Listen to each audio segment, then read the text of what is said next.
The Alabama Farmers Federation and the Alabama Farmers Cooperative proudly present Simply Southern with your hosts Jim Allen and Mary Johns. Hello, thanks for joining us today for Simply Southern. I'm Mary Johns. And I'm Jim Allen. Coming up on today's show, Sidney Phelps of Bonnie Plants will be here with us in the studio, answering gardening questions sent in by some of our viewers. Speaking of gardening, we'll go along as landscapers, garden center operators, and horticulturalists from across the Southeast meet in Alabama to find new suppliers and stay up to date on industry issues. It's about selling plants and promoting our world of plants. In the U.S., the average farmer would be a man in his mid to late 50s, but Alabama FFA President Cameron Catrett is one of the farmers in the state who is changing the traditional face of agriculture. It was when I started exhibiting cattle when I was 8 years old that I started to create my own herd. If you think your yard work is a chore, imagine having to mow your roof. In just a minute, we'll take a tour of some unique homes around Blount County. What sustains us? Food? Family? Faith? Alabama farmers live those things every day. They conserve our resources, clothe our families, and fill our tables. They cultivate jobs for our communities and values for our future. Farmers grow it all right here in Alabama. There's no such thing as downtime when you own a farm. This is your land. You tend it and try to get the most from it, no matter the weather or time of day. It's been that way for generations. And for generations, your local quality co-op store has been there for you, with a full range of agriculture supplies and services, from feed to fertilizer, seed to grain storage, and the right hardware for any application. You'll always find what you need, plus friendly, knowledgeable advice at your local quality co-op store. There's one near you.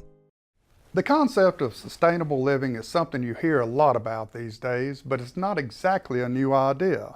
Long before things like alternative energy and organic gardening became buzzwords, many adventurous individuals looked for ways to lead more independent, environmentally friendly lives. And in Blount County, this pioneering spirit has resulted in some pretty creative digs. Sometimes in a detective story, you'll hear the expression, going underground. It's not every day you see the real thing. But hiding out wasn't what was on Deborah Gordon Hellman's mind when she and her husband decided to build down instead of up. We were thinking about different kinds of energy efficient, alternative energy homes, and we'd walked up here on this high point on the land, and it had really good solar exposure, and there was a hill here, and so we had read about underground homes and decided to investigate more. Deborah is part of the Common Ground community, a group of residents committed to living in a more environmentally conscious manner. Common Ground began back in the 1970s when a group of like-minded friends went in together to purchase an 80-acre plot in Blount County. In our agreement amongst ourselves, it was pretty well a central tenet that we were all here to figure out ways to live more lightly on the land. And that first and foremost involved designing homes that are passive solar, so they're heated naturally by the sun in the winter and are easier to naturally cool in the summer. And then it was a very easy extension to go from that into solar power. You'll find solar panels adorning many of the community's rather unique residences, such as a Guzman's modern take on a yurt, a kind of tent used by Central Asian nomads. While the residents at Common Ground aren't interested in being a tourist attraction, for years they've annually opened their doors to those looking to live a more energy-friendly lifestyle. The solar tours were started 25 years ago, and the reason is to share the knowledge and the understanding. We think we have a very good thing here going, and we want to share that so that other people can see how good a life it is. The solar tours have helped break new ground in Blount County as neighboring residents have also tried their hands at solar energy. and they're bringing some new ideas with them. Alden Brindle, a retired engineer with TVA, has made energy alternatives a kind of hobby, insulating his Mediterranean-inspired palazzo with straw bales. I guess from when we had the oil shortage in the 70s, it kind of got me caught up or interested in conservation and use of resources. And so when I was building our house, I just looked at all the options and chose straw bale. We had straw available from a local farmer, and it seemed like a good option. It seems like a standard house is kind of boring, you know. It gives you a chance to be creative.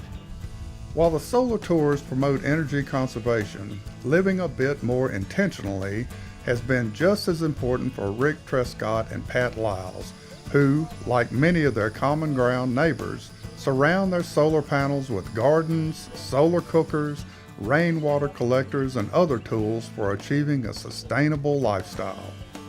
We've met a lot of people on solar tour that come not for the solar specifically, but to see the gardens, and they pass word on for other groups. A lot of it is about sustainability. You know, being part of a community to support your community, but yet being gentle to the earth. And I like the challenge of having things growing, and I also like to watch the nature things. I love to watch my birds. Just the beauty of the place, the beauty of the environment of where we live. Even if you're not ready to build your own underground house or Mongolian yurt, there's a lot of interesting ideas out there for more energy-conscious homes. You can find a number of these at architect Deborah Rucker Coleman's website, sunplans.com. Now, we saw a lot of impressive gardens in that piece. Did y'all get to sample anything that they were growing there? Everybody had a garden. We went to Alden Brindle's house, and he had the garden, he had the outdoor cooker, had a monstrous hay bale house, but his wife makes kimchi, and it's not just out of cabbage, it's out of all kinds of vegetables, and it was most impressive. Okay, well, they've learned how to cook with all that stuff in their gardens, it sounds like. Up next, we'll visit Alabama FFA President Cameron Catrett, who somehow finds time for all her school and FFA responsibilities, while also caring for her own herd of purebred cattle.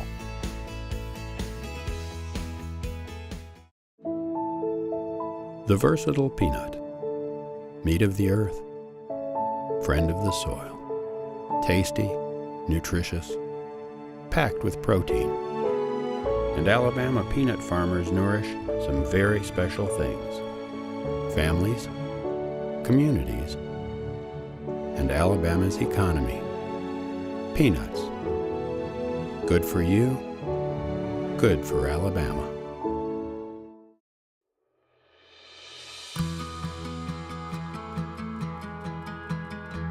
The unexpected.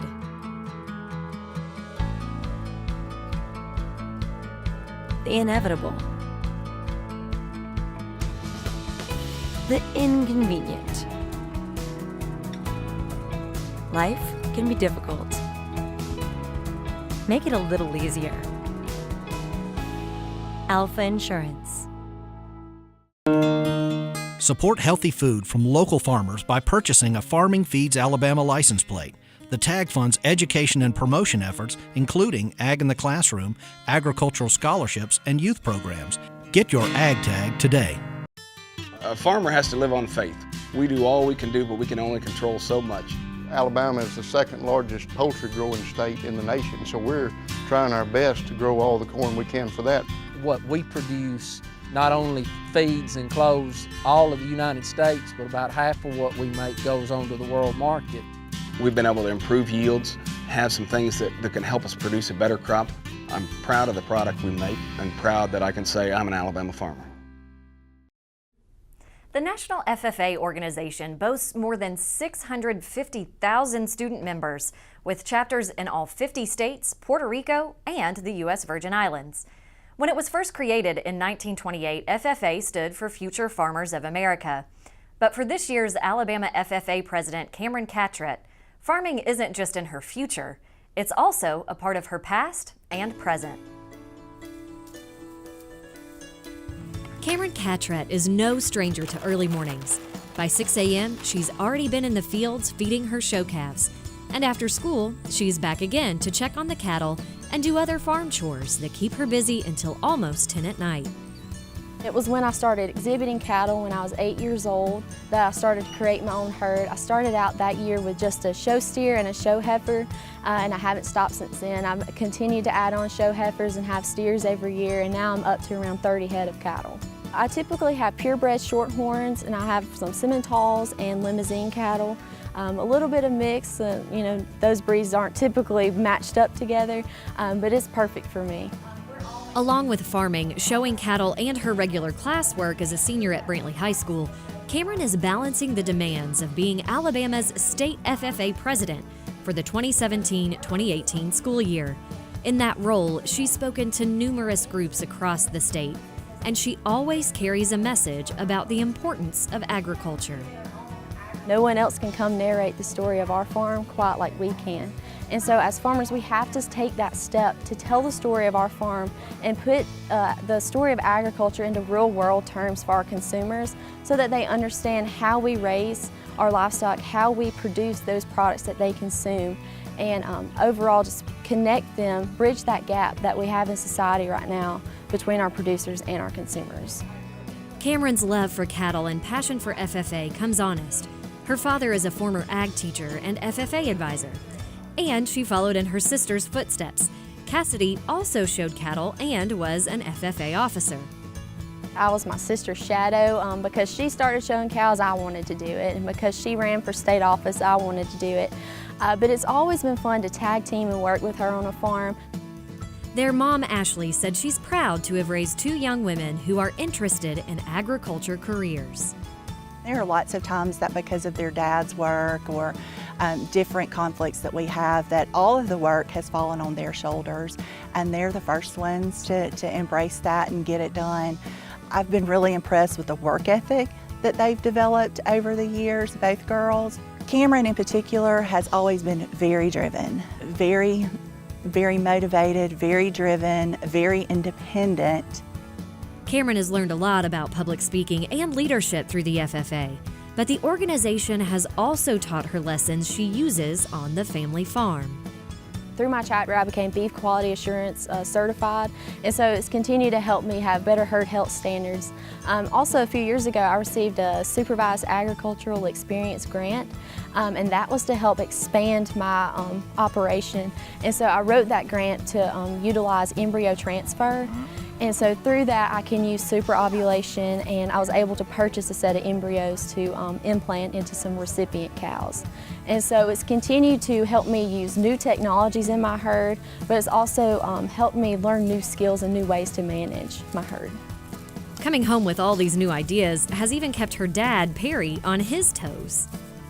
They really push me, you know. They say it's time to work calves, whatever, and regardless of the weather, we get out and do it. And so yeah, our cattle have definitely benefited from it. It just makes me really swell with pride. I mean, it's just unreal to think about it because they share my passion.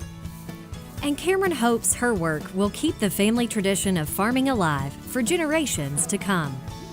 My dad inherited this land from his father and established his own farm on this, and so I'm really excited that I get to be on this farm as a fourth-generation farmer with my sister and changing the face of agriculture. Cameron has really made the folks down in Crenshaw County proud. When we were there, they told us that she was the first ever state FFA president from the county. And she's also the first state FFA president from the Southern District since 1995.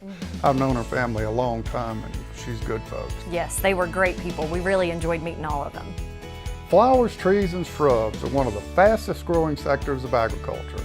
When Simply Southern continues, we'll go along as Gulf Coast horticulturalists meet in Alabama to discuss their industry.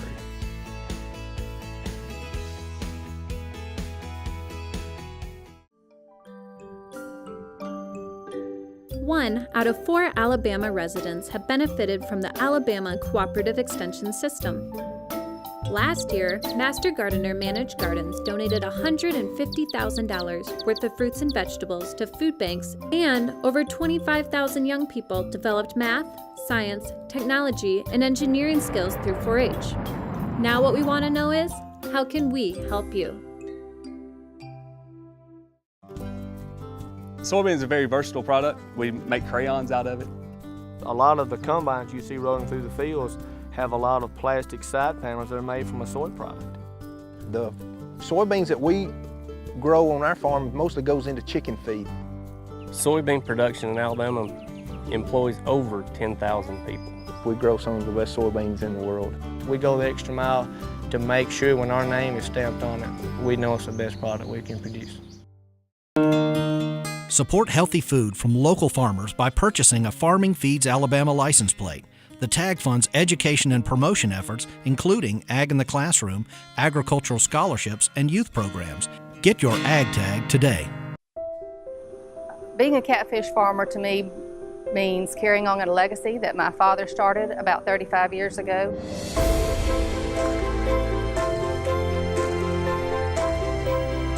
It's a good way to take care of the land and provide a nutritious product for people all over the world. My name is Mary Quitman Holmes. My sister, my father, and I own this farm, Lawson Catfish Farm, in Perry County, Alabama. You may not think much about the landscape that adorns your home or office, but those trees and shrubs are a big business. For 20 years now, people working in the green industry have gathered in Mobile to meet new suppliers and stay up to date on industry issues. This year, our own Kevin Worthington went along.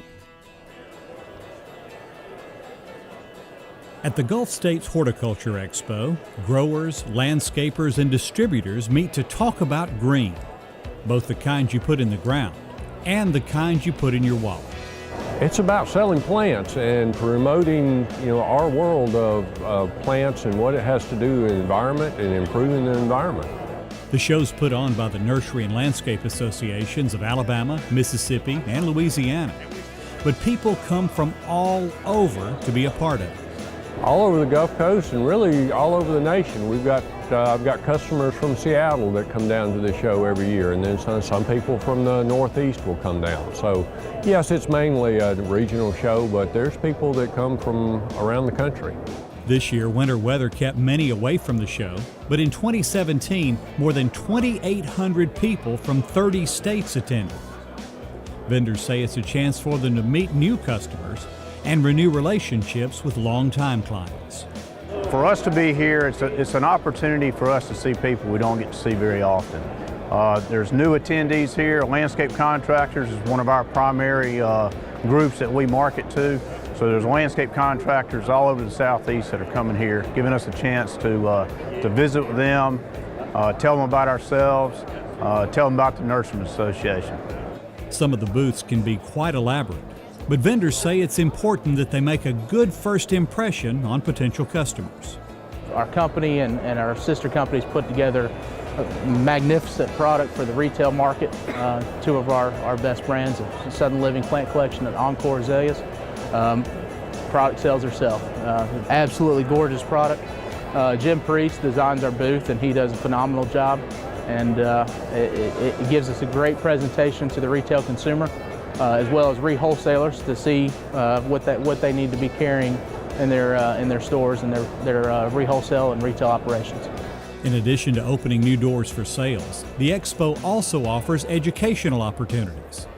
Growers can keep up with industry issues as well as getting continuing education credits. Pesticide points, credits for that towards continuing education, that's right. And new tracks. People come here to learn more about developing their business, employee issues, learning about possible employees, and things going on in the nursery industry. As has been the case for a number of years, growers say finding a reliable workforce is at the top of their concerns. Oh, it's labor, labor, labor. And the top 10 issues, the first 5 are always labor. And it's a challenge to have labor to do the work that we need. And I have people that come in, we hire people all the time. Some people just don't understand the work. It's hard work. And they don't like it. Promoting the green industry is another important aspect of the Expo. Growers say it's important that homeowners understand that buying ornamental plants is really an investment both in the place they live and the planet we all share. I think people don't quite understand the value of a landscape in their home, the value to upgrading the potential resale value of their home, but also the value to the environment, and that's what we're really all about. For Simply Southern, I'm Kevin Worthington. Including turf grass, Alabama's green industry provides jobs for more than 43,000 people and contributes nearly $3 billion to the state's economy each year. That's a lot of people employed, and those numbers make the green industry the fourth largest sector of Alabama agriculture. And agriculture is the largest industry in the state. When Simply Southern continues, Sidney Phelps of Bonnie Plants will join us to answer gardening questions submitted by some of our viewers. There's nothing quite like sitting down to a home-cooked meal with fresh vegetables from the garden. With Bonnie Plants from your local quality co-op store, you can enjoy the freshest vegetables right from your own backyard. And no matter if you're a raised bed gardener, a rose gardener, or if you farm hundreds of acres, your quality co-op store has exactly what you need to get the most out of your plants. You'll always find what you need, plus friendly, knowledgeable advice at your local quality co-op store. There's one near you. What we eat, what we wear. It all starts somewhere. And if it's good, it usually starts with a farmer. And that somewhere is right here in Alabama. In a field, in a barn, on a tractor. Right now, there's a farmer starting something good for all of us. And it all starts right here in Alabama. FFA makes a positive difference in the lives of students by developing their potential for premier leadership, personal growth, and career success through agricultural education. We're strengthening American agriculture and providing our members with the skills needed to build healthy local communities, a strong nation, and a sustainable world. We are the next generation of agriculture. It's our turn now. Let's show the world what we can achieve together. We are FFA. For more Simply Southern, be sure to follow us on social media. And while you're online, visit our website, simplysouthern.tv.net. Simply Southern will continue in a moment. We believe a plant should be more than a plant. This one is. It's all you need for your garden to succeed because it's a Bonnie plant. It represents hundreds of varieties of Bonnie's quality veggies and herbs. But more, it's from generations of Bonnie people who are passionate about sharing their love of gardening with you. Look for this little Bonnie plant and a whole family of plants like it in your garden center. Bonnie Plants, so you'll know how to grow. Welcome back. Now, instead of being out in the garden like usual, Sidney Phelps from Bonnie Plants is actually here in the studio with us to answer questions submitted by our viewers. Sid, we're so glad to have you here today. It's good to be back in the studio with you. Got a question from Denise in Enterprise who says she can't seem to get the right amount of sunlight for her garden. What are your suggestions there? One thing when you're dealing with prepping for a garden, if you've already got the garden in place, you're going to have to start monitoring how much daylight it gets. But the biggest thing before you ever put a garden in place, always want to make sure you start tracking the daylight. So if you want to get the little plastic flags you can find at a co-op store, use those to monitor how long an area gets daylight. The key thing is you want something that gets daylight from 9 a.m. to about 3 p.m. That gets it a full long amount that it needs to carry through. Vegetables need 6 hours plus. If you've got an area that just does not get that's going to be shady, that has a lot of trees or something along those lines, you want to adjust and use leafy greens or certain herbs that can take shade. They can take low amounts of daylight. But the biggest thing is if you start tracking where you place your garden, you want to make sure before you build a raised bed especially, that you kind of lay out and follow where the sun tracks through to get the most amount of sunlight. But 6 hours plus will handle anything for any vegetable for the most part, but really looking for that 9 to 3:30 area is the best option. All right, so it's good to track everything before you plant. Now, Ben from Anniston says that he plants strawberries every year, but he has a really difficult problem with birds getting to the strawberries before he can actually harvest them. So what do you suggest he use to keep the birds out of his garden? Well, it sounds like he's using long strawberry beds for the most part, or he could be doing a full raised bed with nothing but strawberries. But birds are the biggest pest that you can run into. You can run into different situations with snails and whatnot, but for the most part, birds are going to go right in there and get the fruit. And the way to do that, a lot of times you see people use either the great horned owl, the typical plastic things that we see around most gardens, or scarecrow, or something along the lines of using even the rubber snakes. And those all are beneficial, but to an extent. The birds will adapt to it. They'll realize that they haven't moved, or they're just going to build up a bravery, and they're going to go in.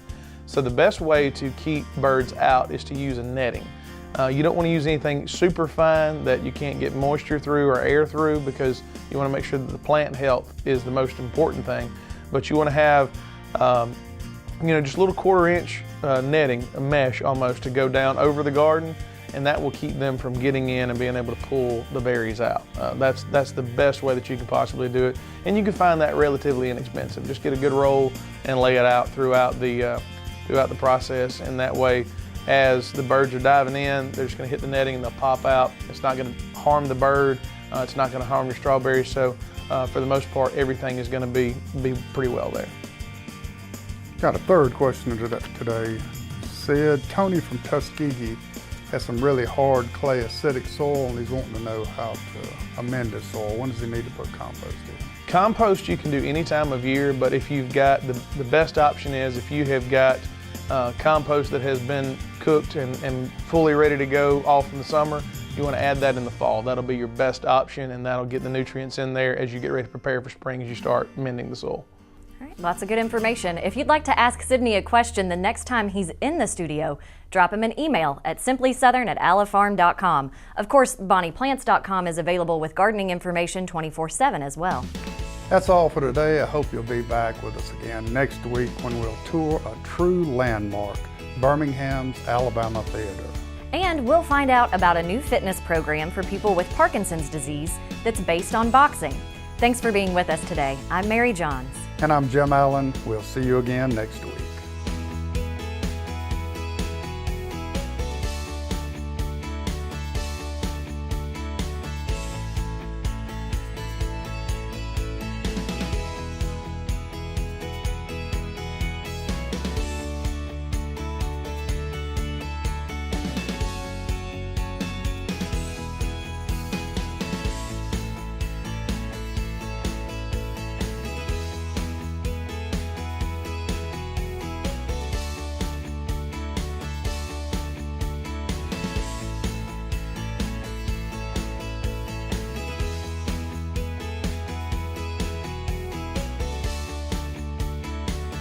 Simply Southern is a production of the Alabama Farmers Cooperative and the Alabama Farmers Federation.